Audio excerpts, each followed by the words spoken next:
ஒரு 2 words ma'am. நீங்க wait பண்ணிட்டு இருக்கீங்க. என்ன சொல்லணும்? ஏங்க என் படத்தை பத்தி நீங்க என்கிட்ட கேட்க கூடாது. ரெஸ்பான்ஸ் ரொம்ப அழகாக இருக்குது, ரொம்ப சந்தோஷமாக இருக்குது. ரொம்ப நாள் கழிச்சு சினிமா வந்து திரும்பி மக்கள் இந்த மாதிரி தியேட்டருக்கு வராங்க. அதுவும் வீட்டில் இருக்கிறத தாய்மார்கள் குழந்தைங்க அழிச்சிட்டு வந்துட்டுருக்காங்க. ஒரு குடும்பமாகவே வந்து சினிமாவுக்கு வந்து தியேட்டரில் வந்து படம் பார்க்குறாங்க. ஸோ ஐ திங்க் ஒரு நல்ல காலம் தமிழ் சினிமாவுக்கு இருக்குது. அண்ட் அரண்மனைக்கு இவ்வளோ ஒரு வரவேற்பு, இவ்வளோ ஒரு அன்பு கொடுத்துருக்குறாங்க. ஸோ ரொம்ப சந்தோஷமாக இருக்குது. அது நீங்களே பார்க்குறீங்க. அரண்மனை 4 இவ்வளோ பெரிய சக்ஸஸாக இருக்கும்னா யாருமே எதிர்பார்க்கல. ஒரு சக்ஸஸ்ஃபுல் ஃபிலிம் கொடுக்கணும், அது மட்டும் தான் இருந்தது. ஆனால் இது team effort. But of course icing on the cake வந்து டைரக்டர் சுந்தர் சார், ஏன்னா அவருடைய பிரெயின் சைல்டு இது. So credit should go to him. ஐயோ, நீங்கள் அந்த டீட்டெயில்ஸ் கேட்டிங்கன்னா சத்தியமாக அந்த டைரக்டர் சாருக்கு தான் தெரியும், எனக்கு தெரியாது. அது சுந்தர் சார்கிட்ட கேட்க வேண்டிய கேள்வி, என்கிட்ட இல்லை. யா, தேங்க்யூ.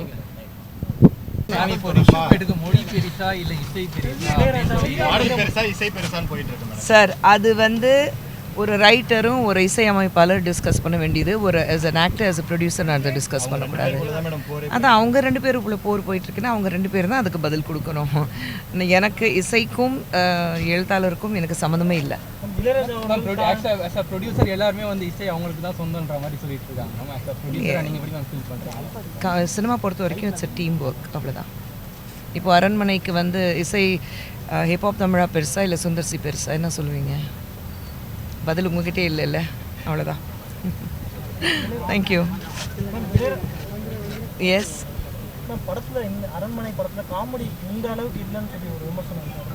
படம் சூப்பர் ஹிட்டாக இருக்குல்ல, பிளாக் பஸ்டராக இருக்குல்ல. விமர்சனம் செய்கிறவங்களுக்கு ரொம்ப நன்றி. கொஞ்சம் கண் திறந்து காது திறந்து சுற்றி பார்த்தாங்கன்னா படத்தோடைய வெற்றி அவங்களுக்கு பதில் கொடுக்கும். அவங்க நான் பதில் கொடுக்கணும்னு அவசியம் இல்லை.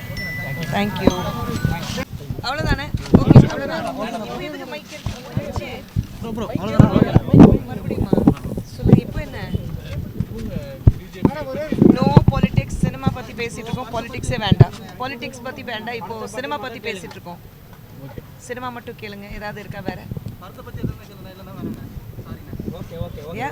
பாலிடிக்ஸ் மேடையில சினிமா பேச மாட்டேன், சினிமா இருக்கிற இடத்துல பாலிடிக்ஸ் பேச மாட்டேன், அவ்வளோதாங்க.